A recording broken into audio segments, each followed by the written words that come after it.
Welcome to special drive. Kaleshwaram ప్రాజెక్టుకు సంబంధించి justice Pinakini Ghosh commission ఇచ్చినటువంటి రిపోర్ట్ ఐ న్యూస్ చేతిలో ఉంది.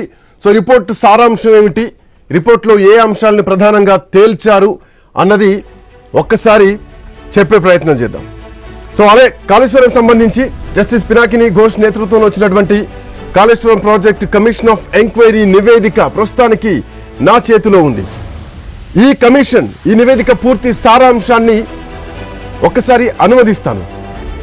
మేడిగడ్డ, అన్నారం, సుందిళ్ల బ్యారేజ్ల రూపకల్పన, నిర్మాణం, దానికి సంబంధించినటువంటి ఆపరేషన్, మెయింటెనెన్స్ విషయంలో చాలా ఆందోళన కలిగించేటువంటి నిర్లక్ష్యం ఉంది, అక్రమాలు ఉన్నాయి, ఇందులో చాలా లోపాలున్నాయి అంటూ కాళేశ్వరం ప్రాజెక్టుపై పరిశీలన చేసి ఒక నివేదికనిచ్చింది జస్టిస్ పినాకి ఘోష్ నేతృత్వంలో ఉన్నటువంటి కమిషన్. సో దీంట్లో ప్రధానంగా కొన్ని ప్రధానమైనటువంటి అంశాలపైన ఫోకస్ చేసింది. సో దీంట్లో మరి ముఖ్యంగా కొన్ని మేజర్ అంశాలు ఉన్నాయి. దాంట్లో మొదటిది ప్రణాళిక లోపాలున్నాయి. అంటే sole decision of the chief minister. అప్పుడు చీఫ్ మినిస్టర్గా ఉన్నప్పుడు ఉన్నటువంటి ముఖ్యమంత్రి కేసీఆర్ సొంత నిర్ణయం తీసుకున్నారు. ఒకే వ్యక్తి నిర్ణయం ఉంది. బ్యారేజ్ల నిర్మాణం నిర్ణయం కానీ పూర్తిగా అప్పటి ముఖ్యమంత్రితో పాటు నీటిపారుదల మంత్రి అంటే హరీష్ రావుకు మాత్రమే చెందింది. ఇది ప్రభుత్వ సమావేశాల్లో అంటే కేబినెట్ భేటీలో దీన్ని ప్రస్తావించలేదు, ఈ అంశాన్ని కేబినెట్ ఆమోదించలేదు అన్నది జస్టిస్ పిసి ఘోష్ కమిషన్ తన నివేదికలో చెప్పడం జరిగింది. అంతేకాదు నిపుణులు ఇచ్చినటువంటి నివేదిక ఏదైతే ఉందో ఎక్స్పర్ట్స్ నివేదికను కూడా విస్మరించారు. 2015 జనవరిలో నిపుణుల నివేదికలో మేడిగడ్డ దగ్గర బ్యారేజ్ నిర్మాణాన్ని వ్యతిరేకించారు. కానీ ఈ నివేదికలో ఉద్దేశం పక్కన పెట్టారు. 2015లోనే మేడిగడ్డ దగ్గర బ్యారేజ్ వద్దు అంటూ కమిటీ చెప్పడం జరిగింది. హైపో కమిటీని కూడా పక్కన పెట్టి కేసీఆర్, హరీష్ రావు ఇద్దరు మాత్రమే డిజైన్ నిర్ణయంలో తప్పులు చేశారు, వాళ్ళే నిర్ణయం తీసుకున్నారనేది ప్రధానంగా కమిటీ చెప్పినటువంటి అంశం. ఈ నివేదికను ఉద్దేశపూర్వకంగానే పక్కన పెట్టారు. తప్పుడు కారణాలతోటి అక్కడ ప్లేస్ మార్చడం జరిగింది. తుమ్మిడిహెట్టి దగ్గర నీరు లేదన్న వాదన నిజంగా నమ్మదగింది కాదు అంటూ కమిషన్ తన నివేదికలో చెప్పడం జరిగింది. కేబినెట్ ఆమోదం లేదు అని కూడా ప్రధానమైనటువంటి అంశాన్ని చెప్పింది. మొదటి ప్రాథమిక ఆమోదాలు అప్పుడు 2016 మార్చ్ 1న కేబినెట్ ముందు పెట్టలేదు. సో ఒప్పందాలు కూడా అమలు కాలేదు. లంసమ్ కాంట్రాక్ట్లు ఇచ్చారు. సిడబ్ల్యూసి టర్న్కీ పద్ధతి సిఫార్సు చేసిన లంసమ్ పద్ధతిలో కాంట్రాక్ట్ ఇచ్చారంటే గంప గుత్తగా కాంట్రాక్ట్లు ఇచ్చేశారు. ఎక్కడా కేబినెట్ ఆమోదం లేకుండా ఓరల్ ఇన్స్ట్రక్షన్స్ నిర్ణయం తీసుకున్నారు.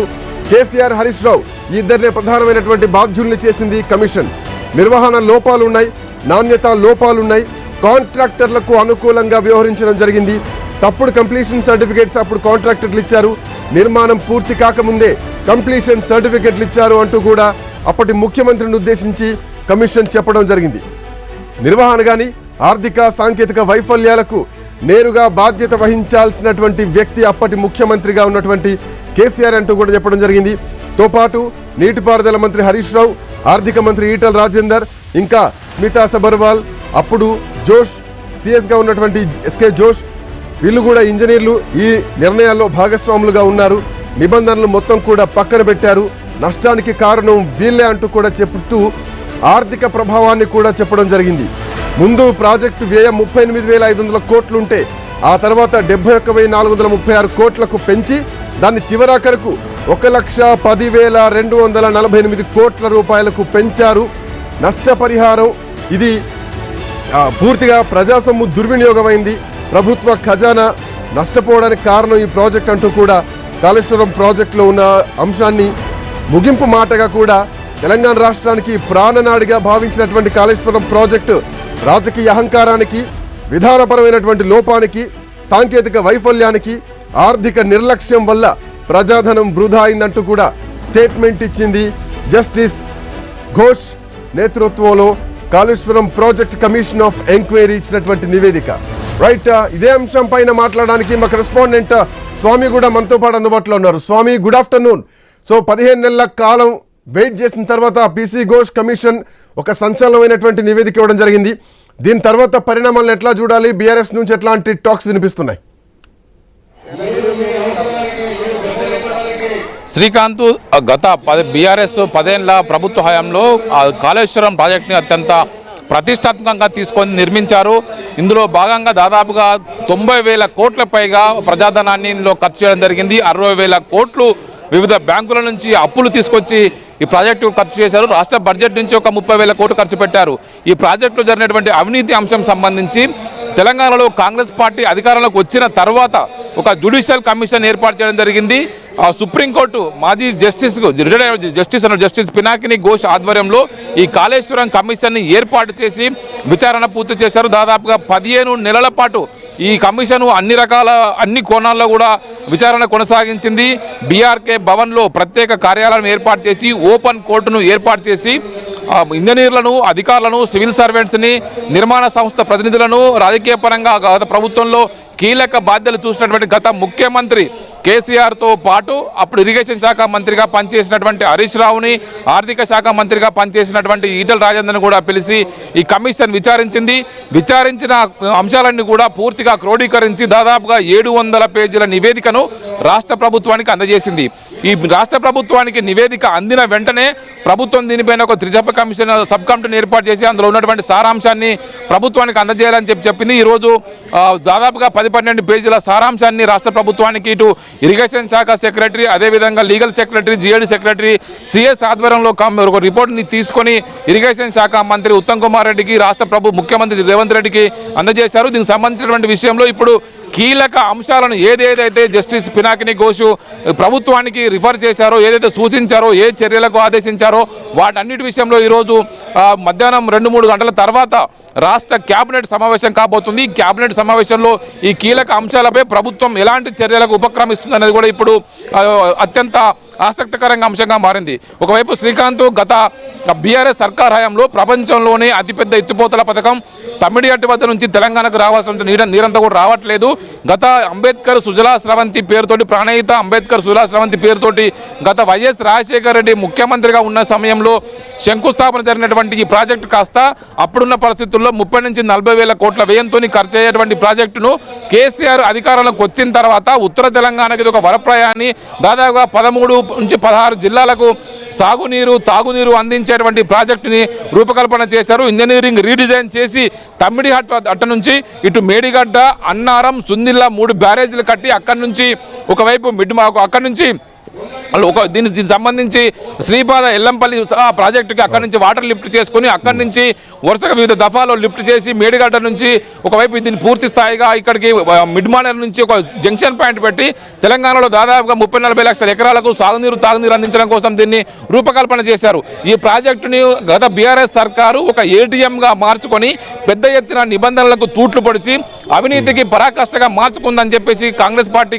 గత ప్రతిపక్షంలో ఉన్నప్పుడు పెద్ద ఎత్తున కూడా ఉద్యమాలు చేసింది. భారతీయ జనతా పార్టీ కూడా ఎదురుదాడి చేసింది. ఈ పరిస్థితుల్లో 2023 అసెంబ్లీ ఎలక్షన్స్కు ముందు అక్టోబర్ సమయంలో మేడిగడ్డ బ్యారేజ్ వద్ద పియర్స్ నెంబర్ 7లో 2 పిల్లర్లు కుంగిపోవడం, క్రాక్ రావడం, దీంతో ఒక్కసారిగా ఇందులో నాణ్యత లోపాలు పెద్ద ఎత్తున కూడా దీనికి చర్చనీయాంశమయ్యాయి. అప్పుడు ఏఐసిసి అగ్రనేతగా ఉన్నటువంటి రాహుల్ గాంధీ, పిసిసి అధ్యక్షుడిగా ఉన్నటువంటి రేవంత్ రెడ్డి ఇరువురు కూడా పెద్ద ఎత్తున కూడా అక్కడికి వెళ్ళి ఆ ప్రాజెక్టు ప్రాంతాన్ని సందర్శించారు. దీన్ని పూర్తిగా నాణ్యతారహితంగా నిబంధనలకు తులేతకాలు ఇచ్చి పూర్తిగా లోపభూయిష్టంగా నిర్మించారు. ఎక్కడ కూడా నాణ్యత ప్రమాణాలు పాటించలేదని కూడా ప్రచారం చేశారు. 2023 ఎలక్షన్స్కి ఇది ఒక పెద్ద ప్రచారాస్త్రంగా మారి బీఆర్ఎస్ పార్టీ ఓడిపోవడానికి ఇది ఒక అస్త్రంగా మారింది. ఆ తర్వాత అధికారంలోకి వచ్చినటువంటి కాంగ్రెస్ పార్టీ ఇందులో ఉన్నటువంటి విషయాలపైన ఈ జ్యుడిషియల్ కమిషన్ అయితే ఏర్పాటు చేసి జస్టిస్ పినాకిని ఘోష్ కమిషన్లో దీనికి సంబంధించి ఏర్పాటు చేసి విచారణ కొనసాగించి రిపోర్ట్ రావడంతో కూడా నెక్స్ట్ ఏం చేయాలని చెప్పేసి ప్రభుత్వం ఆలోచిస్తుంది. ఇలా 2 రకాల కోణాలు ప్రభుత్వం ఆలోచిస్తుంది. ఒకటి, గత ప్రభుత్వం చూడొచ్చు స్వామి, ఒక పాయింట్ ఏంటంటే ఇక్కడ 2015 జనవరిలోనే హైపో కమిటీ, నిపుణుల కమిటీ చెప్పడం జరిగింది, మేడిగడ్డ దగ్గర ఈ బ్యారేజ్ని నిర్మించకూడదు, అది తుమ్మిడిహట్టు దగ్గర నిర్మించాలని. బట్ అక్కడ వాటర్ సోర్సెస్ తక్కువగా ఉన్నాయని చెప్పి అప్పుడు చెప్పడం జరిగింది అప్పుడున్నటువంటి ప్రభుత్వం. బట్ అక్కడ తప్పుడు సమాచారాన్ని ఇచ్చారు, వాటర్ సోర్సెస్ ఉన్నా కానీ లేవని చెప్పేసి ఒకటి చిత్రీకరించారు అన్నది ఈరోజు కమిషన్ చెప్తున్నటువంటి అంశం. ఒకటైతే కనుక ఈ కమిషన్ ఇచ్చినటువంటి నివేదిక తర్వాత కేబినెట్లో పెట్టిన తర్వాత అసెంబ్లీలో చర్చిస్తారో ఆ తర్వాత ఏమైనా సిట్ వేస్తారా, లేదంటే ఏసీబీకి హ్యాండ్ ఓవర్ చేస్తారా? దీని తర్వాత పరిణామాలు ఎట్లా ఉండబోతాయి? ఇప్పుడు ప్రభుత్వం పలు ప్రత్యామ్నాయాలు ఆలోచించక కనబడుతుంది. ఒకటి, గత ప్రభుత్వం చేసినటువంటి అవినీతిని కావచ్చు, అప్పుడు విధానపర లోటుబోట్లు కావచ్చు, కేసీఆర్ తన సొంత మేధస్సును కరిగించి కాళేశ్వరం ప్రాజెక్టును రూపకల్పన చేసి అంతా తానే వివరించి పూర్తి చేశారని చెప్పేసి గత బీఆర్ఎస్ నేతలు ఏదైతే పదే పదే ప్రచారం చేసుకున్నారో ఆ ప్రచారం ఇప్పుడు వారి మెడకు చుట్టుకునే విధంగా పరిస్థితి మారుతుందనేది మనకు అర్థమవుతుంది. దానికి తోడు ఇప్పుడు ప్రభుత్వం ఈ నివేదిక ఆధారంగా సిఐడి ఎంక్వైరీ చేస్తుందా, ఇలా క్రిమినల్ సంబంధించినటువంటి కోణంలో మరి కేసులు నమోదు చేస్తుందా, అసెంబ్లీలో ఈ నెల 10 నుంచి 11 తేదీల మధ్యలో అసెంబ్లీ సమావేశాలు, వర్షాకాల సమావేశాలు పెట్టాలని చెప్పేసి ప్రభుత్వం ఆలోచన చేస్తున్నట్టుగా తెలుస్తుంది. అసెంబ్లీ సమావేశాలు పెట్టి గత ప్రభుత్వం సంబంధించినటువంటి అవినీతిని అంతా కూడా ఒక పవర్ పాయింట్ ప్రజెంటేషన్ రూపంలో అసెంబ్లీలో వివరించాలని చెప్పేసి కూడా ప్రభుత్వం యోచిస్తున్నట్టుగా కూడా మనకు సమాచారం అందుతుంది. ఈరోజు కేబినెట్ సమావేశంలో కేసీఆర్ ఏ విధంగానైతే గత ప్రభుత్వంలో ఈ నిబంధనలకు తిలోదకాలు ఇచ్చి వ్యాప్కోస్ లాంటి సిడబ్ల్యూసీ ఆధ్వర్యంలో పనిచేసే వ్యాప్కోస్ ఇచ్చినటువంటి నివేదికను కూడా బుట్ట దాఖలు చేసి నిపుణులు కమిటీ ఇచ్చినటువంటి రిపోర్టులను సీళ్లు కోల్డ్ స్టోరేజ్లో పెట్టి తాను అనుకున్నట్టుగా చేశారు. వేమనపల్లి వద్ద బ్యారేజీకి అనుకూలంగా ఉంటుంది అనుకుంటే కేసీఆర్ దీన్ని మేడిగడ్డకు, అన్నారంకు, సుందిళ్లకు బ్యారేజ్లను మార్చి దాదాపుగా సంవత్సరానికి రోజుకు 3 టీఎంసీల వాటర్ను లిఫ్ట్ చేసే విధంగా దీన్ని రూపకల్పన చేశారు. ఇప్పటికి 2 టీఎంసీల వాటర్ లిఫ్ట్ చేయడం కోసం 90,000 కోట్లు ఖర్చు అయితే మరొక టీఎంసీ లిఫ్ట్ ఖర్చు దీనికి సంబంధించి రూపకల్పన చేస్తే మరొక 30,000 కోట్లు ఖర్చు అవుతుంది. మొత్తం 1,20,000 కోట్లతో ఈ ప్రాజెక్టును కంప్లీట్ చేయాలని చెప్పేసి కేసీఆర్ భావించి ఇప్పటికే 2 టీఎంసీలకు సంబంధించినటువంటి ఖర్చును పెట్టి దాదాపు 90,000 కోట్లు ఖర్చు చేశారు. దీనిలో పూర్తిగా నిబంధనలకు తిలోదకాలు ఇచ్చారు. నిర్మాణ సంస్థలకు, ఏజెన్సీలు ఏవైతే ఉన్నాయో వాటికి ఆయాచిత ప్రయోజనం చేకూర్చే విధంగా వాటికి సంబంధించినటువంటి పెద్ద ఎత్తున కూడా వాటికి సంబంధించినటువంటి ఎక్స్కలేషన్ చేసి వాటిని నిర్మాణ సంబంధించిన సంస్థకు అనుకూలంగా వివరించారని చెప్పేసి కూడా ఇప్పుడు ఆరోపణలు వస్తున్నాయి. ఇదే అంశం సంబంధించి జస్టిస్ పినాకిని ఘోష్ కూడా తన నివేదికలో పలు అంశాలను ప్రస్తావించినట్టుగా తెలుస్తుంది. ఎక్కడ కూడా నిబంధనలు పాటించినట్టుగా లేదు. సిడబ్ల్యూసీ ఆధ్వర్యంలో పనిచేసి వ్యాప్కోస్ ఇచ్చినటువంటి సంస్థ 71,000 కోట్ల రూపాయలతోటి దీన్ని కంప్లీట్ చేయొచ్చు అని చెప్పేసి ప్రభుత్వానికి నివేదిక ఇస్తే దాన్ని పట్టించుకోలేదు. దీన్ని 90,000 కోట్లకు పైగా దీన్ని ఖర్చు చేయడం కోసం రూపకల్పన చేశారు. దీనికి సంబంధించిన విషయంలో అనేక లోటుపాట్లు ఇంజనీరింగ్ సంస్థల ఉన్నతాధికారులు కూడా ఎక్కడ కూడా ప్రమాణాలు పాటించలేదు. ఉన్నతాధికారుల మౌఖిక ఆదేశాలు పాటిస్తూ ప్రమాణాలు లేకుండా పనిచేశారనేది కూడా ఇందులో తేలినటువంటి ఒక విషయంగా వాళ్ళు చూస్తూ ఉన్నారు. ప్రధానంగా దీనికి సంబంధించి తమ్మిడిహట్టి వద్ద బ్యారేజీ కడితే కనుక వాటర్ స్టోరేజ్ అక్కడ లేదని చెప్పేసి ఏదైతే సిడబ్ల్యూసీ చెప్పినట్టు విషయం తప్పు, అది సరికాదు. కావాలని చెప్పేసి వీరు తమ సొంత ఎజెండాను ముందుకు తీసుకొచ్చి అమలు చేశారని చెప్పేసి కూడా నివేదికలో పెట్టినట్టుగా కూడా మనకు తెలుస్తూ ఉంది. ఏం ఆలోచిస్తుంది, ఎలాంటి ఈ పీసీ ఘోష్ కమిషన్ ఇచ్చినటువంటి నివేదికలో ఒకటి నిర్మాణ లోపం అసలు బేసికల్లీ కుంగిపోయింది కాబట్టే ఈరోజు కమిషన్ వేయడం జరిగింది. నిర్మాణ లోపం ఎంత జరిగింది, నిర్మాణంలో ఉన్నటువంటి లోపాలేంటి అని తెలుసుకునేటువంటి ప్రయత్నంలో ఒక భారీ ఆర్థిక విధ్వంసం కూడా జరిగింది అన్నది ప్రధానంగా చెప్పడంతో పాటు ఇది చట్టబద్ధంగా జరగలేదు, కేబినెట్ అప్రూవల్ లేకుండా కేవలం సొంత నిర్ణయాలతోటి 2 వ్యక్తులు తీసుకున్నటువంటి నిర్ణయాలతోటి ఇంజనీర్లను తప్పుపట్టించారు, అధికారులను తప్పుపట్టించారు. సో ఇది 3-4 రకాలుగా దీని ఎంక్వైరీ స్టేటస్ కనిపిస్తోంది. ఒకటి, చట్టబద్ధత లేకుండా వెళ్ళారు, కేబినెట్ ఆమోదం లేకుండా. ఇంకొకటి 38 కోట్ల నుంచి 38,000 కోట్ల నుంచి 1,00,000 కోట్లకు ఎట్లా జరిగింది, ఎంత ఆర్థిక విధ్వంసం జరిగింది. మోర్ ఓవర్ డిపిఆర్ రాకముందే అటు ప్రాజెక్టులకు నిధులు కూడా ఇచ్చేయడం జరిగింది. కొంతమంది కాంట్రాక్టర్లకు లాభం చేయడం కోసమే ఇందులో కొంత దుర్వినియోగం జరిగింది, ప్రజా దుర్వినియోగం. సో ఆర్థిక కోణంలో ప్లస్ సాంకేతికంగా, టెక్నికల్గా అన్ని అంశాల్లో ఇక ముందు చాలా సీరియస్నెస్ ఉంటుందనుకోవచ్చా విచారణ విషయంలో? అదే శ్రీకాంత్, ప్రధానంగా ఇందులో ప్రభుత్వం ఇప్పుడు కేసీఆర్ పైన కావచ్చు, గత మంత్రులపైన కావచ్చు, అధికారులపైన ఎలాంటి చర్యలు తీసుకుంటుందనేదే ఇప్పుడు ప్రధానమైన ఎజెండాగా ఉంటుంది. ఇప్పటికే నివేదిక ప్రభుత్వానికి అందజేసింది. నివేదికలో ఉన్న అంశాలను కూడా ప్రభుత్వం ఇప్పుడు తీసుకున్నది.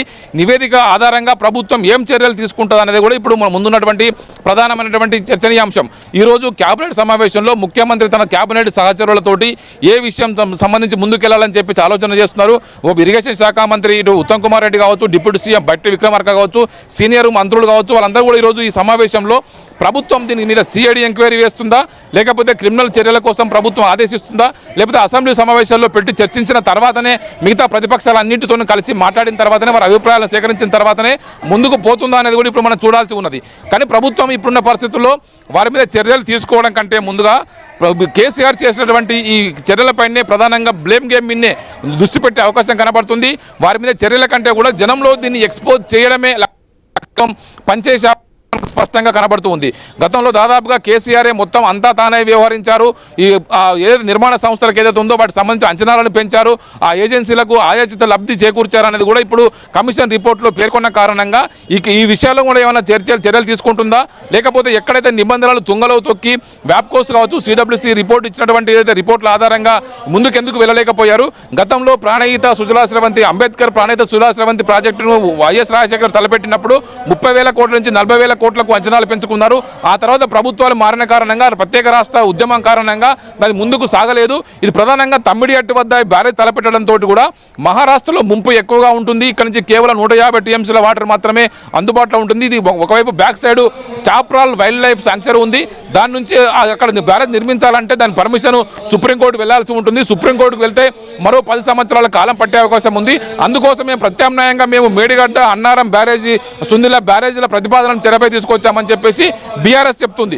కానీ ప్రభుత్వం మాత్రం కావాలని చెప్పేసి వీళ్ళు ఎక్కువ ఖర్చు పెట్టడం కోసం, అంచనాలను మార్చుకోవడం కోసమే ఒకవైపు ఈ బ్యారేజీలను తలపెట్టారు. బ్యారేజీలకు కూడా పెద్ద మొత్తంలో నిధులు ఆయాచితంగా ఏజెన్సీలకు లబ్ధి చేకూర్చి తాము దీని ఒక ఏటీఎంగా మార్చుకొని దీన్ని పూర్తిగా తెలంగాణ ఆర్థిక విధ్వంసానికి గత బీఆర్ఎస్ సర్కారు కారణమైందని చెప్పేసి కూడా కాంగ్రెస్ పార్టీ ఆరోపిస్తుంది. దీనికి సంబంధించి ఆరోపించడమే కాదు, దీని మీద తేల్చడం కోసం జస్టిస్ పిసి కోసం కమిషన్ వేసింది. ఇప్పుడు కమిషన్ రిపోర్ట్ ఇచ్చింది. వచ్చిన రిపోర్టు ఆధారంగా ఇప్పుడు ప్రభుత్వం తదుపరి సిఐడి ఎంక్వైరీ చేస్తుందా, కేసులు పెడుతుందా, అసెంబ్లీలో వీరు ఈ విషయాన్ని పవర్ పాయింట్ ప్రెజెంటేషన్ పెట్టి పూర్తిగా వివరిస్తుందా అనేది కూడా ఇప్పుడు తేలాల్సి ఉంది.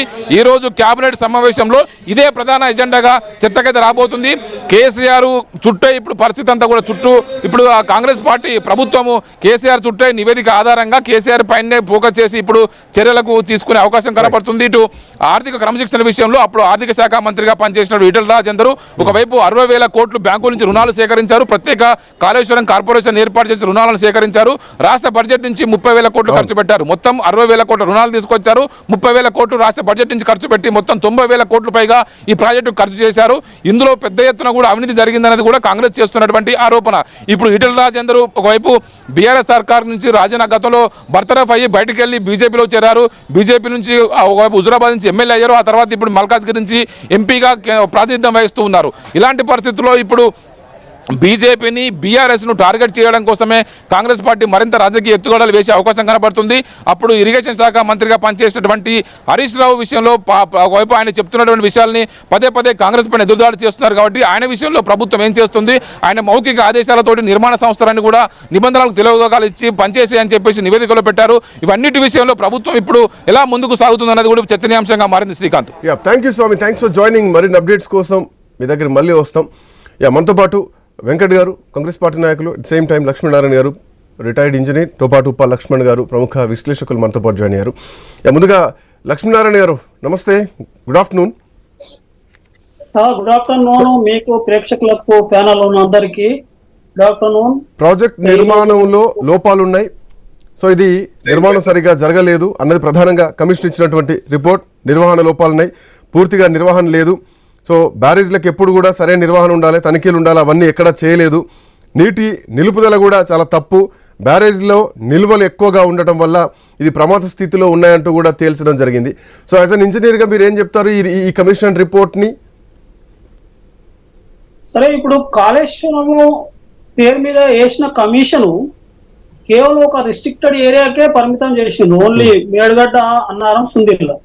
యాక్చువల్ గా టోటల్ కాళేశ్వరం ప్రాజెక్టు పై విస్తరించవలసిన కమిషన్ యొక్క జ్యూడిక్షన్ ఇవ్వాల్సింది ఉండే ప్రభుత్వం ఎందుకు ఇవ్వలేదో అది మనం తర్వాత ఆలోచించుకోవాలి. ఎందుకంటే టోటల్ కాళేశ్వరం ప్రాజెక్టు మీద అసలు చాలా అవకతవకలు జరిగినాయి.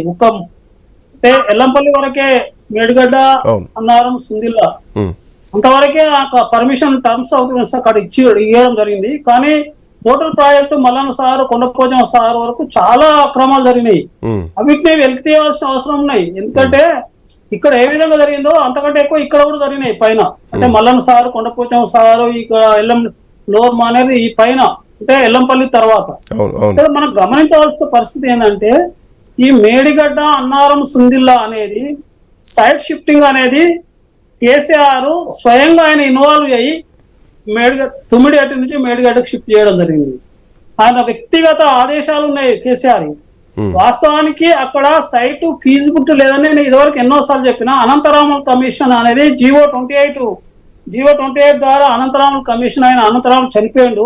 చీఫ్ ఇంజనీర్, చాలా సీనియర్ ఇంజనీర్, ఆయన ఎక్స్పర్ట్ కూడా.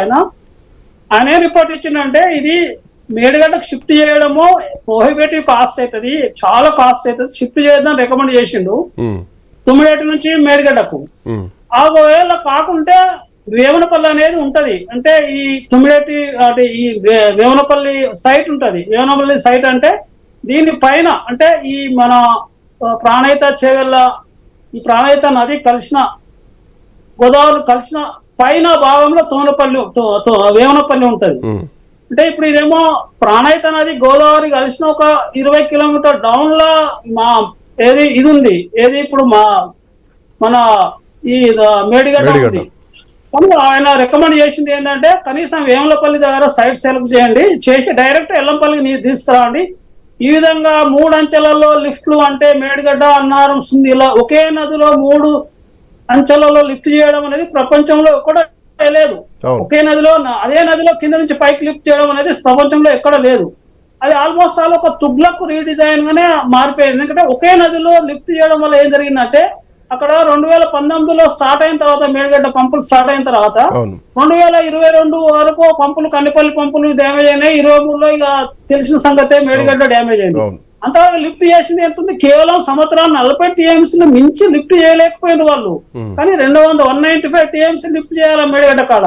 ఎందుకు లిఫ్ట్ చేయలేకపోయిందంటే అవి నడిచిన రోజులలో అయినా కూడా లిఫ్ట్ చేయకపోయిన 40 టీఎంసీలు మించి ఎందుకు లిఫ్ట్ చేయకపోయినా ఇదే కారణము. ఎందుకంటే ఒకవేళ వీళ్ళు మేడిగడ్డ నుంచి అన్నారము, సుందిల్లా నుంచి ఎల్లంపల్లికి నీళ్ళు తీసుకొచ్చేవారు కదా, ఎల్లంపల్లి కడలి వచ్చేసి ఎత్తిపోసిన ఇక్కడికి వచ్చిన నీళ్లు మళ్ళీ తిప్పిపోతల కిందికి వెళ్ళిపోయినాయి మేడిగడ్డకు. ఆ విధంగా 4 సంవత్సరాలు జరిగినది. అంటే ఏ పట్టి పరిస్థితుల్లో కూడా మేడిగడ్డ నుంచి 195 టీఎంసీ ఎత్తిపోయడానికి అవకాశము దొరకలేదు. 40 టీఎంసీలే ఆ 4 నెలలు లిఫ్ట్ చేసిందంతా 195 టీఎంసీ పర్ ఇయర్ లిఫ్ట్ చేయాల్సింది ఉండే. కానీ 4 సంవత్సరాలు 160 టీఎంసీ లిఫ్ట్ చేశారు, 162 టీఎంసీ లిఫ్ట్ చేశారు. ఆ 4 ఇయర్స్ పట్టింది. ఆ 4 ఇయర్స్ లో 162 టీఎంసీ లిఫ్ట్ చేసి ఆ 162 టీఎంసీలో 40 టీఎంసీ చెప్పిన 416 162 టీఎంసీ లిఫ్ట్ చేసిన అందులో 62 టీఎంసీలు వెనకకి వెళ్ళిపోయినాయి, తిప్పిపోతారు పట్టకమే. ఎందుకంటే కడమి నుంచి రివర్ వచ్చింది, ఎల్లంపల్లికి వచ్చే వరకు నీళ్ళు వెనక తనకపోయినాయి. ఆ విధంగా ఇప్పుడు 7,000 కోట్లు కరెంటు బిల్ పెండింగ్ ఉంది దానికి. అది ఎప్పుడైనా అది తిప్పిపోతల పథకంలో తుగ్లక్ రీడిజైన్, ప్రపంచంలో తుగ్లక్ రీడిజైన్. ఒకే నదిలో నది కింది నుంచి పైకి ఎత్తిపోయారు ఎక్కడ. ఇప్పుడు మేడిగడ్డ గోదావరి నది మీదనే, అన్నారం గోదావరి నది మీదనే, సుందిల్ల గోదావరి, ఎల్లంపల్లి మీద. వాళ్ళు వీళ్ళు ఏం చేస్తున్నారంటే ఎక్స్పర్ట్ కమిటీ కనీసం మీరు 9 కాడ ప్రయత్నం చేయండి. కానీ అది ప్రయత్నం ఒకవేళ సఫలం మీకు కాని పరిస్థితి ఉంటే వేమనపల్లికి రండి. వేమనపల్లి ఎక్కడ అంటే ప్రాణహిత రివర్ గోదావరి కలిసే పైన ఉంటది. ప్రాణహిత రివర్ గోదావరి కలిసిన తర్వాత కాదు, ఈయనేమో ప్రాణహిత రివర్ గోదావరి కలిసిన తర్వాత కాళేశ్వరం దగ్గర కలుస్తుంది ప్రాణహిత రివర్ గోదావరిలో. దాని కింద మేడిగడ్డ 20 కిలోమీటర్లు ఉంటది. అక్కడ సెలెక్ట్ చేయడం జరిగింది.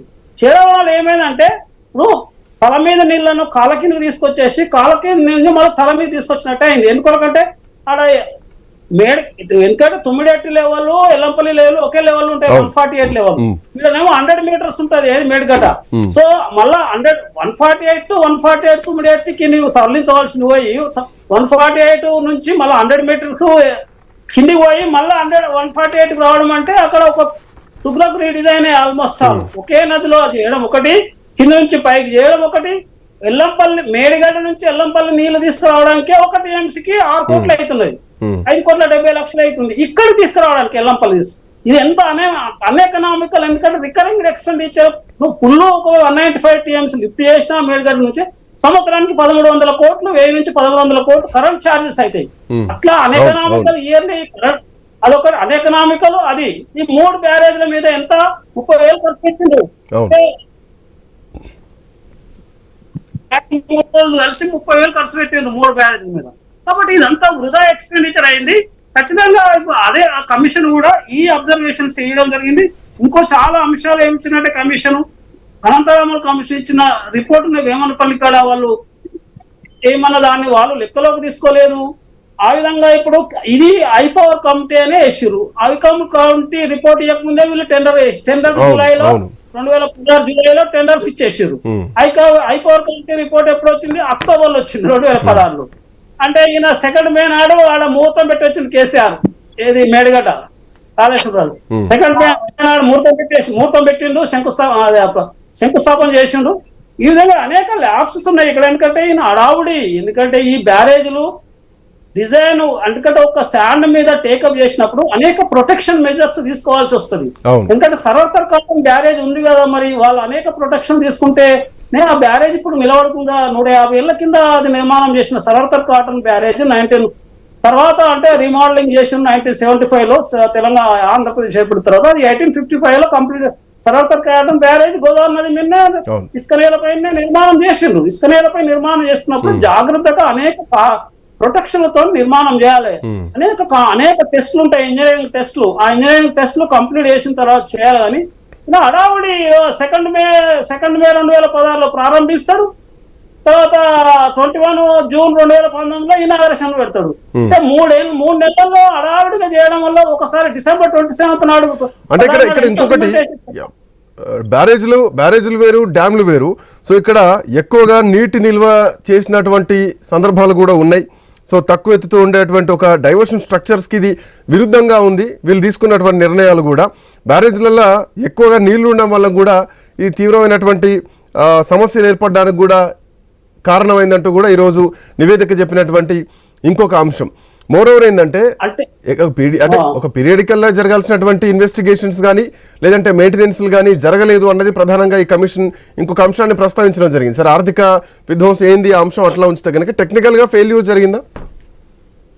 టెక్నికల్ గా ఏం జరిగిందంటే కేసీఆర్ అడావుడి చేయాలని సీకెంట్ ఫైల్స్, సీపేజ్ కంట్రోల్ చేసే ఫైల్స్ నిర్మాణం అయిన తర్వాత ఒరిజినల్ బ్యారేజ్ రాఫ్ట్ బ్యారేజ్ ఆ పిల్లర్స్ నిర్మాణం చేయాలి లెక్క ప్రకారం. ఈయన ఏం చేసిందంటే ఈ ముందు అంటే నది ముందు భాగంలో సీకెంట్ ఫైల్స్ నిర్మాణం చేసిన తర్వాత దాని తర్వాత రాఫ్ట్ ఫౌండేషన్ స్టార్ట్ చేయాలి. ఈయన ఏం చేసినట్టు రాఫ్ట్ ఫౌండేషన్ స్టార్ట్ చేసి సీకెంట్ ఫైల్ స్టార్ట్ చేసి రెండింటిని జాయింట్ చేసిండు. ఆ జాయింట్ చేయడం వల్ల ఏమైందంటే జాయింట్ కాడ ఫెయిల్యూర్ అయింది. యాక్చువల్ జరిగింది అది అక్కడ. ఎందుకంటే ఆ సీకెంట్ ఫైల్స్ ఫెయిల్యూర్ కావు జనరల్ గా.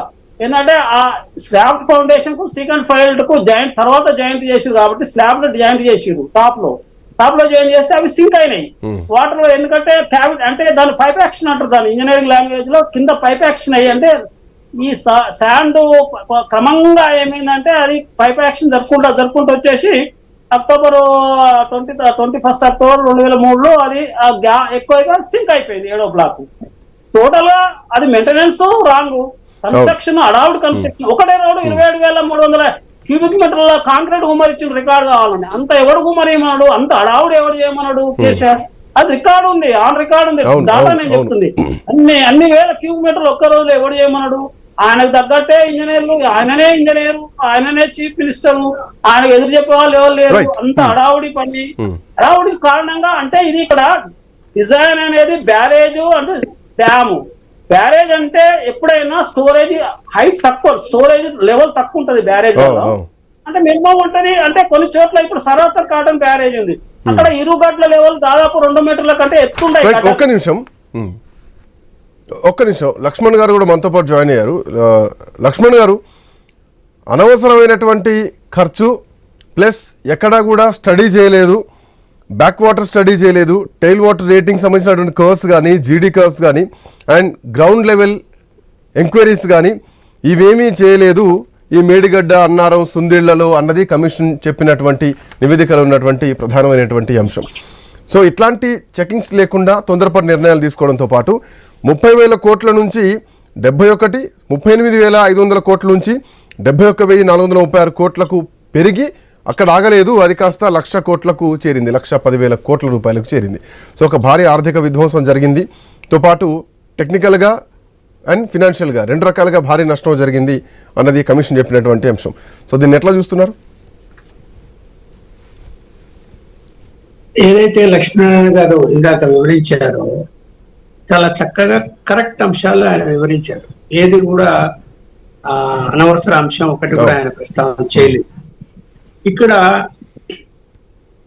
మనము ఆలోచించాల్సింది ఏమీ లేదు. ఇక్కడ అన్ని నివేదికలు ఇచ్చారు, అన్ని రిపోర్ట్స్ చూశారు, కానీ తను అంటే ముఖ్యమంత్రి గారు తను ఎలా అనుకుంటాడో అలా నిర్ణయం తీసుకున్నాడు అని మనం చెప్తున్నాము.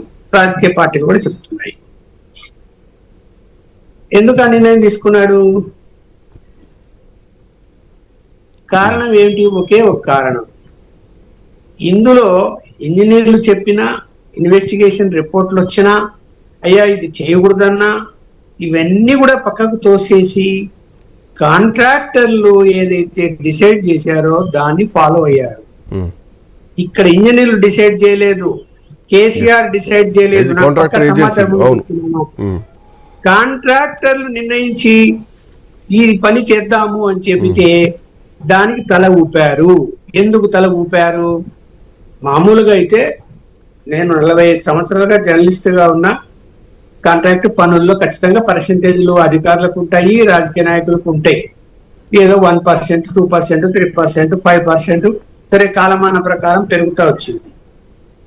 ఒక ఐఏఎస్ అధికారి, పేరు చెప్పదలుచుకోలేదు నేను, సెక్రటరియట్ లో ఉన్నటువంటి ఐఏఎస్ అధికారి, లక్ష్మణ్ నేను ఎప్పుడు ఇట్లా ఉంటుందని ఊహించలేదు, నేను అందుకని ఇరిగేషన్ డిపార్ట్మెంట్ నుంచి వేరే డిపార్ట్మెంట్కి వెళ్ళిపోతున్నాను వద్దనుకొని 30% ఫిక్స్ చేసినారు.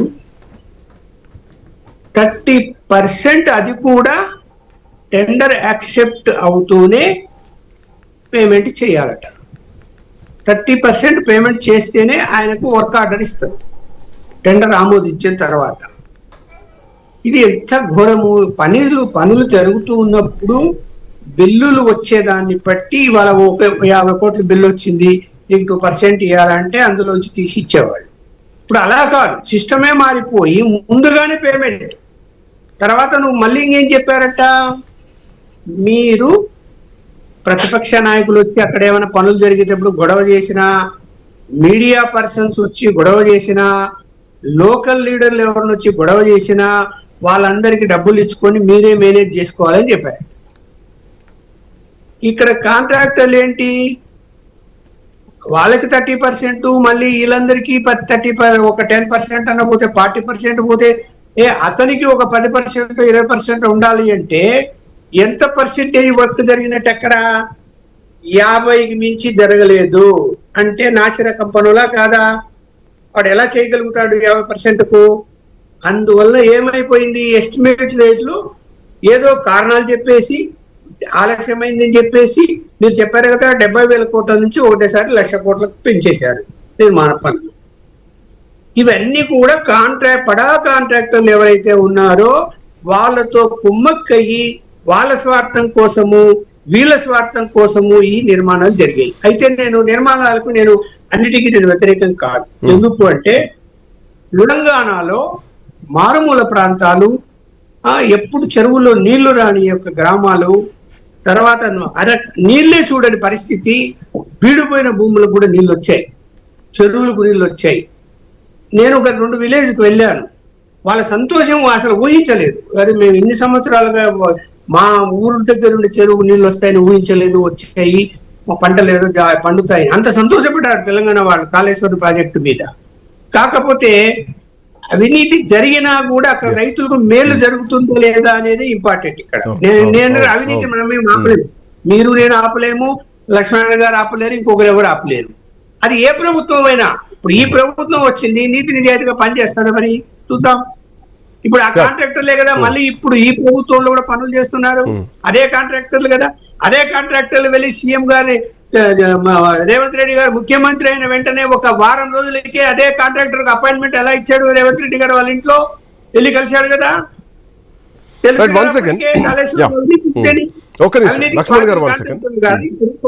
ముగ్గురు రాజకీయ నాయకుల పేర్లు వస్తున్నాయి, ఒక 2 ఇంజనీర్ పేర్లు వస్తున్నాయి, 2 ఐఏఎస్ ఆఫీసర్ పేర్లు వస్తున్నాయి. What about contractors? What about contractors? Exactly. మరి వెంకట్ గారు ఒక నివేదిక 15 ఏళ్ల విచారణ తర్వాత నివేదిక వచ్చింది. ఈ నివేదిక తర్వాత ఏం పరిణామాలు ఉండబోతున్నాయి? మొత్తం ఒక పొలిటికల్ గా కేసీఆర్ఏ అన్నిటికీ కారణం అని చూపించేటువంటి ప్రయత్నాలు జరుగుతున్నాయా? ఎట్లా చూస్తున్నారు? సార్ ముందుగా మీకు ప్యానల్ పెద్దలకు నమస్కారం సార్. అయితే ముందుగా లక్ష్మణ్ గారు చెప్పిన ఒక మాటకు నేను దాన్ని కొంచెం కంక్లూడ్ ఇచ్చే ప్రయత్నం చేస్తాను. కాంట్రాక్టర్ల గురించి చెప్పేసరికి సార్, కాంట్రాక్టర్లు ప్రజలకు జవాబుదారి కాదు సార్. కాంట్రాక్టర్లు ప్రజల సంక్షేమం కోసం పనిచేయరు, కేవలం వాళ్ళ కాంట్రాక్టులు వాళ్ళకి వచ్చే పైసలు దానికోసం ఏది ప్రజాప్రతినిధులకే పైసలు ఇచ్చి కొనుక్కునే పొజిషన్ లో వాళ్ళు ఉంటారు కాబట్టి వాళ్ళే ఎప్పుడు ప్రజలకు జవాబుదారి కాదు. కానీ పెద్దన్న పాత్ర ఉండాల్సిన కేసీఆర్ గారు లాంటి వాళ్ళే ఆ పైసలు తీసుకుపోయి కాంట్రాక్టులు సగం ఇచ్చి నేను సగం తీసుకుంటాను, అది నేరం కదా. సో ఇప్పుడు నేను పాయింట్కి వస్తాను సార్. ఇప్పుడు వర్షంలో గొడుగు పట్టుకొని మొక్కలకు నీళ్లు పోయడం ఏదైతే ఉందో అది కేసీఆర్ గారు చేశారు. మాలాంటి కాంగ్రెస్ పార్టీ నాయకులు కానీ, మీలాంటి మీడియా జర్నలిస్ట్ కానీ, లక్ష్మణ్ గారు లాంటి వాళ్ళు కానీ, లేకపోతే నరసింహ సార్ లాంటి వాళ్ళు కానీ, అరే వర్షంలో ఆల్రెడీ నీళ్ళు వస్తున్నాయి కదా గొడుగు పట్టుకుని ఎందుకు పోస్తున్నారు తిక్కలోడు అని చెప్పి వాళ్ళు చెప్తుంటే, బీఆర్ఎస్ పార్టీ నాయకులు మా కేసీఆర్ ఎంత కష్టపడి వర్షంలో కూడా ఇంత కష్టపడి నీళ్లు పోస్తున్నారు అని చెప్పి వాళ్ళు అనుకునే పరిస్థితి జరిగింది. తెలంగాణ రాష్ట్రంలో కాళేశ్వరంలో జరిగిన పరిస్థితి ఇది సార్. ఇక టెక్నికల్ గా నేను రైటర్ రాగానే సెకండరీ అయితే, ఇది తుమ్మిడిహెట్టు నుంచి అది కాళేశ్వరం మార్చడానికి కేసీఆర్ చేసిన ప్రధానమైన పని ఏంటంటే సార్, ఒక కుక్కని కొట్టాలంటే దాని పిచ్చి కుక్కని ముద్ర వేయాలి సార్.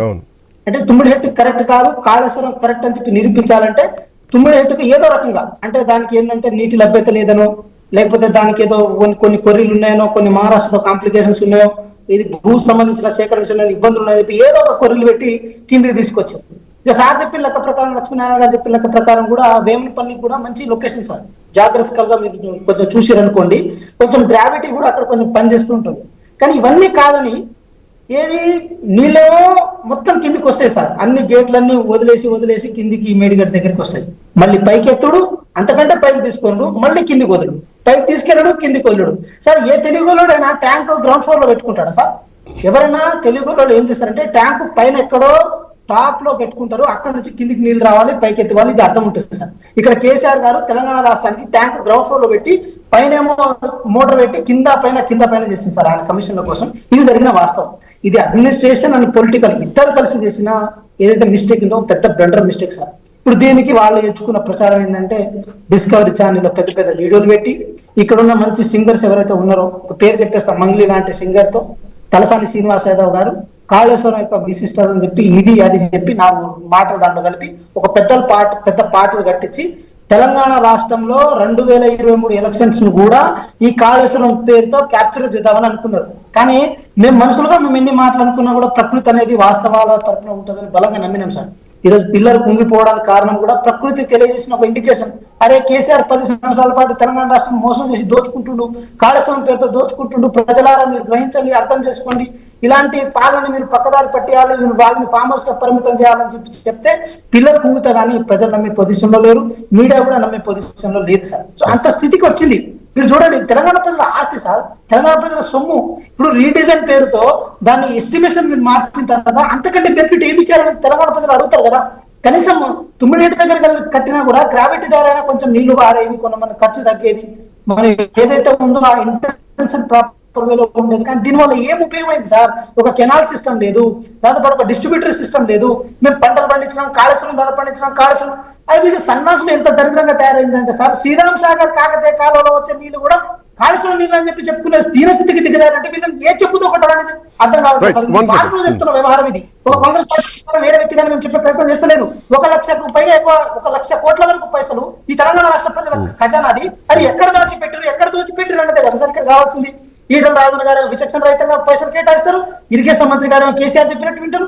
ఇలా ఎవరికి పడితే వాళ్ళు ఎట్లా పడితే వాళ్ళు అట్లా దోచుకొని పోతే మాత్రం తెలంగాణ మళ్ళీ వచ్చే పైసలు సార్ అవి మళ్ళీ వచ్చే ఒకవైపు విచారణ అయిపోయింది. పీసీ ఘోష్ కమిషన్ అధికారుల్ని, ఇంజనీర్లని, ఆఖరికి ఆ రోజు ఉన్నటువంటి ముఖ్యమంత్రి కేసీఆర్ తో సహా విచారణ అయిపోయింది. సో ఇప్పుడు మేడిగడ్డ విషయంలో ఏమైనా రిపేర్లు చేసే అవకాశం ఉందా, లేదంటే దాన్ని అట్లాగే వదిలేస్తారా, లేదంటే ఇప్పుడు ఇక్కడ ఉన్నటువంటి మేడిగడ్డ పని చేయదు కాబట్టి మళ్ళీ తుమ్మిడిహెట్టు దగ్గర నిర్మించేటువంటి అవకాశాలు ఏమైనా ఉన్నాయా? ఇది ఇంకా ప్రోలంగ్ అయ్యేటువంటి అంశం అయినా దీన్ని ఇమ్మీడియట్గా రిపేర్ చేయాలంటే కూడా ఇప్పటికే నేషనల్ డ్యామ్ సేఫ్టీ అథారిటీ చెప్పడం జరిగింది, ఎన్డీఎస్ఏ. సార్ ఎంత దరిద్రం అంటే సార్, ఎంత దరిద్రం అనిపిస్తుంది అంటే సార్, మనం ఒక ఫోన్ కొన్నా కూడా దానికి మెయింటెనెన్స్ ఉంటుంది సార్.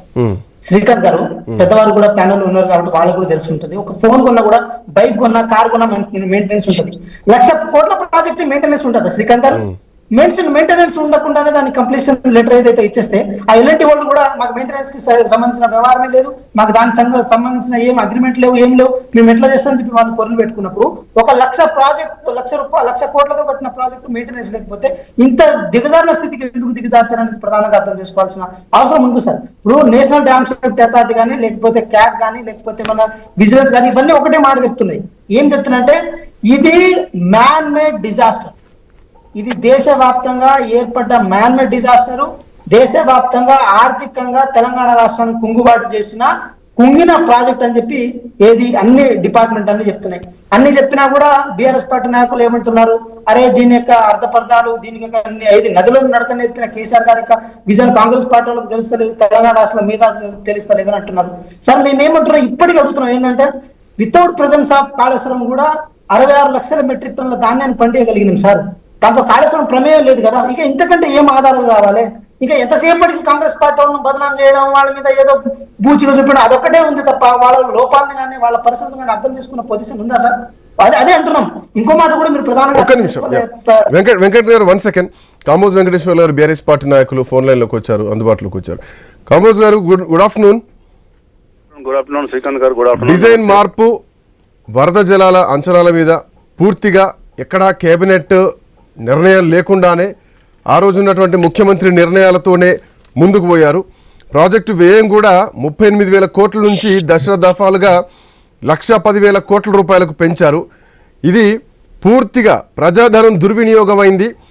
ఒక పొలిటికల్ అండ్ అడ్మినిస్ట్రేషన్ డిజాస్టర్ జరిగింది తెలంగాణలో కాళేశ్వరం పేరు మీద అన్నది ఈరోజు పీసీ ఘోష్ ఇచ్చినటువంటి కమిషన్లోని సారాంశం. ఎట్లా చూస్తున్నారు? పీసీ ఘోష్ గారు ఇచ్చినటువంటి కమిషన్ దర్యాప్తు జరిగిన తర్వాత ఇప్పటి వరకు అది ఓపెన్ చేయలేదు. దానికి 3 IAS లను కమిటీ వేశారు. నాకు ఒక 2 నిమిషాలు టైం ఇస్తే మీకు క్లుప్తంగా చెప్పగలుగుతా. కేంద్రంలో ఉన్నటువంటి CWC గాని వ్యాప్కో గాని అంతర్రాష్ట్ర వ్యవహారాలకు సంబంధించిన అన్ని అనుమతులు తీసుకొచ్చిన తర్వాతనే మేము ముందుకెళ్లి కాళేశ్వరం కట్టడం జరిగింది. కాళేశ్వరం కడుతున్నప్పుడు అన్నారం, సుందిల్ల, మేడిగడ్డ బ్యారేజీలు కట్టినప్పుడు అక్కడ ఈటల రాజేందర్ గారు, హరీష్ రావు గారు, కేసీఆర్ గారు ఉండి కావాలని కట్టించింది ఏం లేదు. ఒక లేయర్ తప్పుడవడం వల్ల 88 పిల్లర్లలో 3 పిల్లర్లు కుంగిపోయిన మాట వాస్తవం. కానీ నేనేమంటున్నానంటే మీరు 16 నెలలుగా కమిషన్ పూర్వపరాలన్నీ దర్యాప్తు చేస్తున్నప్పుడు తరుణంలో మార్చిలో ఇదే బూర్గుల రామకృష్ణారావు గారి బిల్డింగ్ లో ప్రెస్ మీట్ పెట్టి పినాకిని ఘోష్ గారు ఏం చెప్పారంటే మొత్తం ఎంప్లాయీస్ 122 మంది అధికారులను మేము దర్యాప్తు చేశాము, రాజకీయ నాయకులు మేము ఎవరిని దర్యాప్తు చేయడం లేదు, మేము మార్చి ఎండింగ్ లో మేము ఈ కమిటీ పూర్వపరాలు కేంద్రానికి కానీ రాష్ట్రానికి కానీ గవర్నమెంట్ ఇవ్వడానికి ఛాన్స్ ఉందని ప్రెస్ మీట్ పెట్టి ఘోష్ గారు కలకత్తాకు వెళ్ళిపోయిన తర్వాత ఇదే మార్చి 22వ తారీఖు నుంచి 18వ తారీఖు మధ్యలో ట్రాన్సాక్షన్ జరిగింది. రేవంత్ రెడ్డి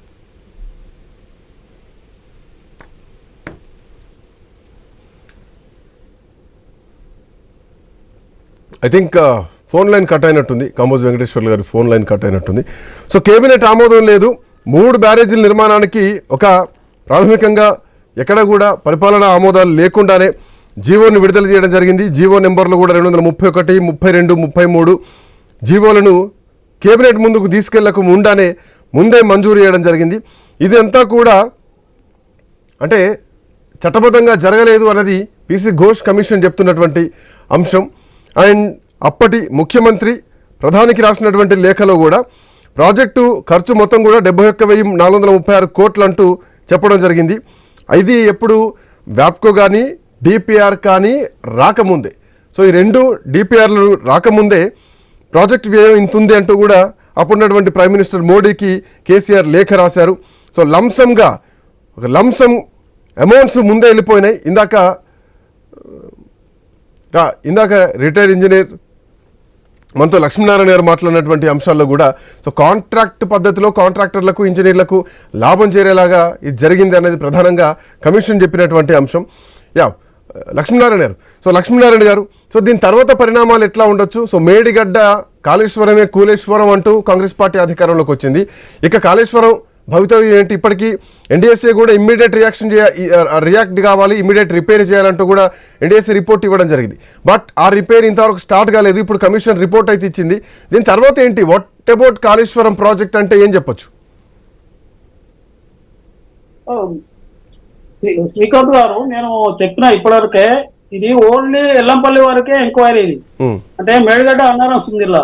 కానీ ఇప్పుడు మీరు మల్లన్న సార్ నుంచి కొండపోచమ్మ సార్ తీసుకుంటే ఆయన ప్రత్యేకంగా ఆయన ఫామ్ హౌస్ తొందరగా నీళ్ళు తీసుకురావాలని ప్రెషర్ నేను పైప్ లైన్ పెట్టుకున్నాడు. ఆయన పైప్ లైన్ ద్వారా నీళ్ళు తీసుకుపోయిన కొండపోచమ్మకు. దానివల్ల ఎంత ఖర్చు వచ్చింది అనుకో, 1,300 కోట్లు అదనంగా వచ్చింది ఖర్చు. దాని మీద ఆల్రెడీ హైకోర్టులో పిల్ వేయడం జరిగింది. అది ఇలాంటి చాలా ఎక్స్పెండిచర్స్ వేస్ట్ ఉన్నాయి తర్వాత కాలేజ్ అది కాలేజ్లో కదా. ఇప్పుడు మల్లన్ సార్ 1.5 TMC 50 TMC చేసి 14 గ్రామాల యొక్క జీవన విధ్వంసం చేసిండు, ప్రజల జీవన విధ్వంసం చేసిండు. ఇవాళకి ఆపేది 10 TMCలు మించి ఆపుతలేడు. అప్పుడు నేను 10 TMCలు ఆపని రిపోర్ట్ ఇచ్చిన, సుప్రీంకోర్టులో కేసు వేసిన, హైకోర్టులో వేసిన, హైకోర్టు కూడా ఆర్డర్ ఇచ్చింది పరిశీలించమని. నా రిపోర్ట్ ఏదీ లెక్క చేయలేదు ఆయన. ఎందుకంటే ఆయన ఏకఛత్రాధిపత్యము అక్కడ మల్లన్న సాగర్లో 965 రోజులు ప్రజలు ధర్నా చేసిండ్రు ఆ సామర్థ్యం వద్దని. 10 TMC సరిపోతాయి, 50 TMCలు పెట్టి 14 గూళ్ళను ముంచిండ్రు. అట్లా ప్రజల జీవన ప్రమాదాలు విధ్వంసం చేసిండ్రు. ఇట్లు ఆర్థికంగా విధ్వంసం జరిగింది. ఆయన మల్లన్న సాగర్ నుంచి కొండపోజాం సార్ త్వరగా నీళ్ళు తీసుకుపోవాలని పైప్ లైన్ల ద్వారా తీసుకుపోయింది, కెనాల్ ద్వారా కాకుండా. తర్వాత మల్లన్న సాగర్లో డైరెక్ట్ కెనాల్ వేసుకుంటూ మళ్ళీ 51,000 కోట్లతోని కెనాల్ తొందర నీళ్లు end to end Mallanna Sagar complete కాకముందు ఎండ్ టు ఎండ్ కెనాల్ కావాలంటే అది మల్లన్న సాగర్ అయినాక అలా మునిగిపోయింది. ఇలాంటివి చాలా ఉన్నాయి. ఎందుకంటే ఇప్పుడు ఆయన ఇక ఈ పంప్ హౌస్ తర్వాత ఎలక్ట్రో మెకానికల్ పంప్ హౌస్ల రేట్లలో చూసుకుంటే ఇంకా చాలా అవకతవకలు ఉన్నాయి అందులో. ఇలా జోలికేం పోలే. పంప్ హౌస్లు ఎలక్ట్రికల్ రేట్లు, మెగా వాళ్ళకి ఇచ్చిన రేట్ ఏంటి, పంప్ హౌస్లు ఏంటి, బిహెచ్ఎల్కి ఇచ్చిన రేట్లు ఏంటి, ఇవన్నీ అనేక అవకతవకలు ఉన్నాయి ఈ కాళేశ్వరం ప్రాజెక్ట్ లో. ఒకటి కాదు రెండు కాదు. వీళ్ళు ఏదో బ్యారేజ్ అక్కడ మేడిగడ్డ అన్నారం సుందిల వరకే ఈ రిపోర్ట్ ఇవ్వడం జరిగింది. ఇది కూడా మొత్తం ఇప్పుడు ఈ మల్లన్న సాగర్ యొక్క కెపాసిటీ పెంచడం కూడా డైరెక్ట్ కేసీఆర్ ఆడ రికార్డ్స్ ఉన్నాయి. నేను పిటిషన్ వేసిన కాబట్టి సుప్రీంకోర్టులో ఆయన ప్రాజెక్ట్ రిపోర్ట్ మనం తెప్పించుకున్నాం. ప్రాజెక్ట్ రిపోర్ట్ లో ఆఫీసర్స్ రాసిర్రు, ఈ రివ్యూ మీటింగ్ లో సీఎం ఆదేశించిండు 50 TMCలు పెంచమని. అది చాలా ఎగ్జాంపుల్. సీఎం ఇప్పుడు ఇన్వాల్వ్మెంట్ ఉండాలి ప్రతి అంశంలో. ఈ కాళేశ్వరంలో ఇన్వాల్వ్స్ ఉంది. వాళ్ళు మనిషికో ప్రాజెక్టు పంచుకున్నారు. ఈ కాళేశ్వరం అంటే మల్లన్న సార్ ఆమెకి ఇచ్చేసారు, కవితకి ఇచ్చేసారు, దాని మీద కాంట్రాక్ట్ హరీష్ రావు ఒకటి తీసుకున్నాడు. వాళ్ళు అన్ని పంచుకున్నారు అంతే, ఏం లేదు. ఇప్పుడు ఎట్లుందంటే ఇక్కడ ఒకవేళ మళ్ళా మేడిగడ్డ రిపేర్ చేసినా అది రిపేర్ అయ్యే సాధ్యం తక్కువ. ఎందుకంటే మొత్తం బ్లాక్ కట్ చేసి డైమండ్ కటింగ్ తో కట్ చేసి మళ్ళా బ్లాక్ లో 7వ బ్లాక్ లో 12 పిల్లర్లను 11 పిల్లర్లు మళ్ళా రీప్లేస్ చేయాలి. పోనీ రీప్లేస్ చేసినా కూడా ఇంకో బ్లాక్ వాడ బ్రీచ్ కాదని ఏముండదు, ఇంకో బ్లాక్ బ్రీచ్ అవుతుంది. సరే ఇదంతా సవ్యంగా జరిగిన 4 ఏళ్లలో కూడా మనం 40 TMCలు కూడా లిఫ్ట్ చేయలేదు కదా సంవత్సరానికి. అది తిప్పిపోతల పథకంలో బాగా ఉంది కదా. కాబట్టి అది రిపేర్ చేసినా రావు.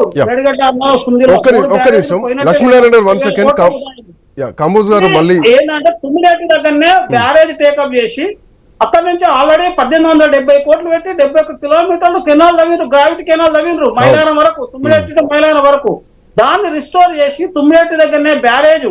సరే ఆయన అప్పుడు అగ్రిమెంట్ చేసుకుని వచ్చిండు. అక్కడ తుమ్మిలేటి దగ్గర కూడా 148 లెవెల్ కు మరి ఆన్నే అదే లెవెల్ కట్టినా కూడా నీళ్లు డైవర్ట్ అవుతుండే, డైరెక్ట్ వస్తుండే కదా. డైరెక్ట్ వస్తుండే, అది ఎల్లంపల్లికి వస్తుండే డైరెక్ట్ విత్ గ్రావిటీ ద్వారా మైనర్ లిఫ్ట్ ద్వారా వస్తుండే. అది విడిచిపెట్టి కింది పోయిండు మేడిగడ్డ. అంటే మేడిగడ్డ తల మీద నీళ్ళని కాల కింద తీసుకుపోయి మళ్ళీ తల మీద తీసుకొచ్చిండు. అంత పిచ్చి తుగులకు చేసి మొత్తం అక్కడ ఒక 30 ఆ పాయింట్ దగ్గర ఇప్పుడు ఎంక్వైరీ చేసిన పాయింట్ దగ్గర 30,000 కోట్లు వేసేసిండు. మేడిగడ్డ అన్నారు ఉంది ఇలా. ఇవన్నీ చేసిండు. ఇంకా చాలా ఉన్నాయి ఇలా అక్రమాలు. అక్కడ నుంచి ఎల్లంపల్లి నుంచి కొండకొచ్చం వరకు మనం చూసినట్టుంటే ఇక్కడ ఏమేమి జరిగినాయో అన్ని నా ఉన్నాయి వివరాలు. అవిటిని ఎంక్వైరీ చేయలేదు. సర్కారీ ఫ్రెండ్స్ లో కూడా ఇవ్వలేదు. కాళేశ్వరంలో ఫుల్ కాళేశ్వరం ప్రాజెక్ట్ ఇవ్వలేదు ఎంక్వైరీ చేయడానికి. ఓన్లీ ఎల్లంపల్లి వరకు ఇచ్చారు. అది కూడా ప్రభుత్వం ఆలోచించాలి. ఎందుకంటే టోటల్ ఎంక్వైరీ చేయాలి. అందులో ఎంత ప్రజాధనం వృధా అయింది అనేది వేల కోట్లు వృధా అయింది. ఎందుకంటే డిపిఆర్లకే ఇచ్చింది. డిపిఆర్లకే 6 కోట్ల 77 లక్షలు రిటర్న్ ఇవ్వమని రాసింది. అంతకంటే మించి ఇంకా చాలా పేమెంట్లు చేసిర్రు డిపిఆర్ వ్యాప్ కోసం. లక్ష్మీనారాయణ గారు 1 సెకండ్. కాంబోజ్ గారు ఉన్నారా? కాంబోజ్ వెంకటేశ్వర్లు గారు సార్ నమస్తే, చెప్పండి సార్. ఆర్థిక విధ్వంసం జరిగింది, టెక్నికల్ గా లోపాలు జరిగాయి. ఇందాక ఒక ఉదాహరణ మన డిబేట్లోనే రావడం జరిగింది. తల దగ్గర నీళ్ళను కాళ్ళ దగ్గర తీసుకుపోయి అక్కడ నుంచి మళ్ళీ ఎత్తుకొని తల దగ్గర తీసుకురావడం, పూర్తిగా కన్ఫ్యూజన్ చేస్తూ ఆర్థిక విధ్వంసానికి పాల్పడ్డారు. ఇంజనీర్ల అనుమతులు తీసుకోలేదు, కేబినెట్ అనుమతులు తీసుకోలేదు, డిపిఆర్ రాకముందే కాంట్రాక్టులు ఇచ్చుకున్నారు అన్నది ఈరోజు కమిషన్ చెప్తున్నటువంటి ప్రధానమైనటువంటి అంశం. ఏం చెప్తారు? కమిషన్ లో ఉన్నటువంటి అది సీల్ కవర్ ఇంకా ఓపెన్ కాలేదు. దానికి ఒక 3 IAS కమిటీ చేశారు. అది ఇలా కేబినెట్ ముందు పెడుతున్నారు. అసెంబ్లీలో చర్చ పెట్టాలి. ముందే ఇట్లా జరిగిందని ఎవరు చెప్పడానికి ఛాన్స్ లేదు. శనివారం నాడు మేము రైట్ ఇన్ఫర్మేషన్ యాక్ట్ కింద నవీన్ మిట్టల్ గారి దగ్గర పోతే మేము ఎవరికి ఇవ్వడం లేదు, కేబినెట్ గవర్నమెంట్ కు ఇస్తాము, కేబినెట్ లో చర్చిస్తారు సార్, ఇప్పుడైతే ఇవ్వడానికి ఛాన్స్ లేదని చెప్పిర్రు. ఇలా నేను ఏమంటున్నానంటే ఈటెల రాజేందర్ గారిని ఎంక్వైరీ చేసినప్పుడే, ఘోష్ గారు ఎంక్వైరీ చేసినప్పుడే ఇది 100% తెలంగాణ గవర్నమెంట్ ఆమోదం ఉంది, కేబినెట్ ఆమోదంతోనే ఫండ్స్ రిలీజ్ అయినని చెప్పిన తర్వాత ఇవాళ రామకృష్ణారావు గారి అప్పుడు ప్రిన్సిపల్ సెక్రటరీ ఫైనాన్స్ ఇవాళ చీఫ్ సెక్రటరీ అయ్యిండు. రామకృష్ణారావు గారిని రేవంత్ రెడ్డి గారు ఒక నిమిషంలో అడిగితే ఇమ్మీడియట్ చెప్తాడు క్యాబినెట్ ఆమోదంతో జరిగిందా లేదంటే ఇప్పుడున్న ప్రిన్సిపల్ సెక్రటరీ గారు ఆ రోజు ఫైనాన్స్ సెక్రటరీ గారు కదా, ఈరోజు ప్రమోషన్ వచ్చింది. 122 మందిని ఎంక్వైరీ చేసినాక 22 మందికి కాంగ్రెస్ గవర్నమెంట్ ప్రమోషన్ ఇచ్చింది, అందులో 2 చచ్చిపోయారు. నేనేమంటున్నానంటే కాలయాపన చేయడం కోసం కాళేశ్వరం పర్ మీద ఇలా చీఫ్ సెక్రటరీ గారు ఏం చెప్పి ఇప్పుడు ఓన్లీ రాజకీయ నాయకులు టార్గెట్ చేస్తున్నది కమిషన్ గానీ గవర్నమెంట్ గానీ. ఒకవేళ మీకు చిత్తశుద్ధి ఉంటే దానిలో ఏమున్నదో 119 మంది ఎమ్మెల్యేలకు లెటర్లు ఇవ్వండి, ఆ ఘోష్ గారు ఇచ్చిన రిపోర్ట్ ఇవ్వండి, చర్చ పెట్టండి, ఎక్కడ తప్పు జరిగిందో లుకలు ఎక్కడ జరిగినాయో బయట పెట్టి ప్రజలకు చెప్పాలి. కానీ రామకృష్ణారావు గారు ప్రిన్సిపల్ సెక్రటరీ ఫైనాన్స్ ఉన్నప్పుడు బాగానే ఉంటాడు, ఇప్పుడు చీఫ్ సెక్రటరీ ప్రమోషన్ వస్తుంది. ఆ రోజు ఈయన అనుమతులు లేకుండా, కేబినెట్ అనుమతులు లేకుండా టెండర్లు ఎట్టించడం, డబ్బులు ఎట్టించడం అనేది చెప్పాలి. కానీ ఓన్లీ కాళేశ్వరం వచ్చిన తర్వాత హరీష్ రావు గారిని, కేసీఆర్ గారిని ఇబ్బంది పెట్టడం కోసమే మీ కమిషన్ పనిచేస్తుందా, మీ గవర్నమెంట్ పనిచేస్తుందా? ఇవాళ నేను ఏమంటున్నా అన్ని పక్కన పెట్టండి సార్. ఇవాళ కాళేశ్వరం ప్రాజెక్ట్ అనేది తెలంగాణ ప్రజలకు రాబో తరాలకు అది జీవధార. మీరు ఇప్పుడు 3 పిల్లర్లు కానీ ఇక్కడ ఇంకో విషయం, ఇదే చర్చలో ఒక పాయింట్ లక్ష్మీనారాయణ గారు అన్నారు, రిటైర్డ్ ఇంజనీర్ ఆయన. మేడిగడ్డ నుంచి సంవత్సరానికి 190 టీఎంసీల నీళ్ళు లిఫ్ట్ చేయాల్సినటువంటిది 4 ఏళ్లలో కనీసం 190 లిఫ్ట్ చేయలేకపోవడం, మహా అయితే 160 లిఫ్ట్ చేయడం, సంవత్సరానికి కేవలం 40 టీఎంసీల నీళ్ళని మాత్రమే లిఫ్ట్ చేసింది మేడిగడ్డ నుంచి. సో ఇది 7,000 కోట్ల రూపాయలు ఇప్పటికీ కరెంటు బిల్లే కట్టాల్సింది. పూర్తిగా నష్టదాయకంగా ఉన్నటువంటి ప్రాజెక్టు ఈ బ్యారేజీ అన్నది మన చర్చలోనే ఇందాక లక్ష్మీనారాయణ గారు అన్నారు. ఇప్పుడు లక్ష్మీనారాయణ గారు చెప్పిన దాంట్లో వాస్తవం ఉంది. నేను ఏమంటుందంటే మేడిగడ్డ బ్యారేజ్ ద్వారా మనం 240 టీఎంసీలు ఎక్కువ తోడుకోవాలి, కానీ ఆ స్థాయిలో తోడుకోలేకుండా పోయిన ఇప్పుడు తెలంగాణ గవర్నమెంట్ వచ్చిన 10 సంవత్సరాలనే 60,000 చరిత్ర సృష్టించలేకపోయినావా? ఇప్పుడు నేను ఏమంటున్నంటే తోడుకోవడంలో గత ప్రభుత్వం తక్కువ తోడుకుంది, కానీ ఇప్పుడు వచ్చిన తర్వాత మెయింటైన్ చేయడం లేదు, రిపేర్ చేయడం లేదు కదా. ఇది తెలంగాణ ఆస్తి, గవర్నమెంట్ వచ్చినప్పుడు అది రిపేర్ చేసి ఇప్పుడు డ్యామ్ సేఫ్టీ అథారిటీ ఇచ్చినటువంటి లుకలను తప్పులను సరిదిద్దాల్సిన బాధ్యత ప్రభుత్వానికి ఉంది కదా.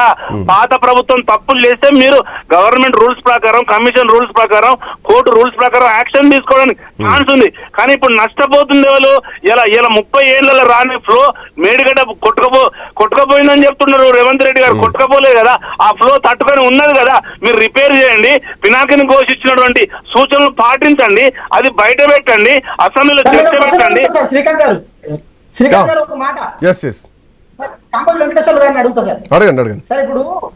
సార్ ఇప్పుడు ఎవరైతే ఆర్థిక శాఖకు సెక్రటరీగా ఉన్నారో క్యాబినెట్ అప్రూవల్ ఆ లెటర్ తీసుకొని వస్తేనే ఈటెల రాజేందర్ గారు నేను ఏది పైసలు రిలీజ్ చేస్తానని అనడానికి లేదు సార్. ఇప్పుడు మీరు చూడండి ఈ కార్ రేస్ లో కూడా అదే జరిగింది కదా సార్. అంటే ఇప్పుడు ఇక్కడ ఏది ఫినాన్స్ సంబంధించిన అప్రూవల్స్, క్యాబినెట్ అప్రూవల్స్ ఇక్కడ గుర్తొచ్చినాయి సార్. మీరు పర్టికులర్ గా ఇవన్నీ క్యాబినెట్ మీరు అడిగే క్వశ్చన్ నాకు అర్థమైంది, నేను దానికి సమాధానం చెప్తా వెంకట్ గారు.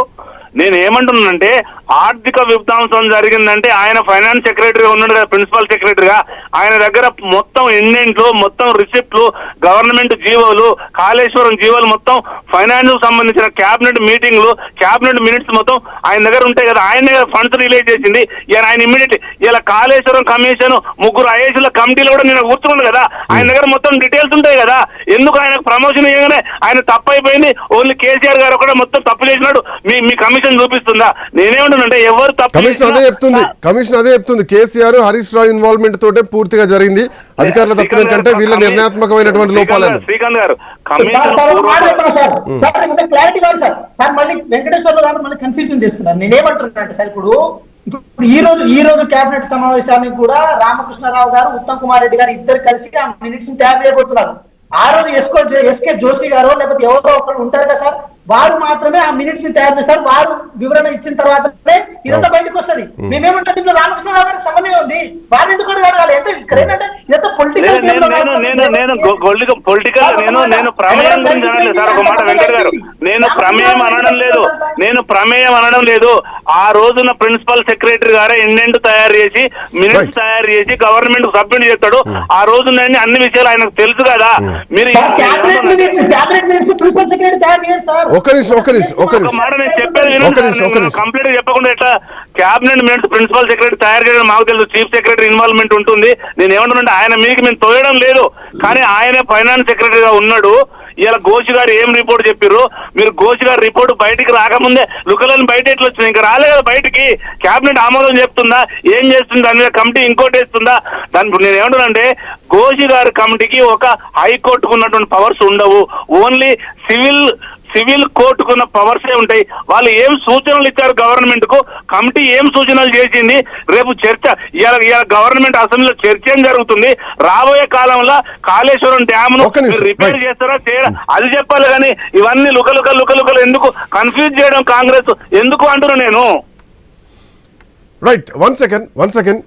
ఒకవైపు కాళేశ్వరం ప్రాజెక్ట్ సంబంధించి పిసి ఘోష్ కమిషన్ ఇచ్చినటువంటి నివేదిక బయటకు వచ్చింది. దీంట్లో జరిగినటువంటి తప్పిదాలు ఏమిటి, ఎక్కడ నిర్ణయాలు తప్పు నిర్ణయాలు తీసుకున్నారు, ఎక్కడ ఆర్థిక విధ్వంసం జరిగింది, ఎక్కడ లంసంగా ఈ ట్రాన్సాక్షన్స్ జరిగినాయి అన్న అంశాన్ని ఒకటైతే కనుక, మరోవైపు అటు కేసీఆర్ ఫామ్ హౌస్లో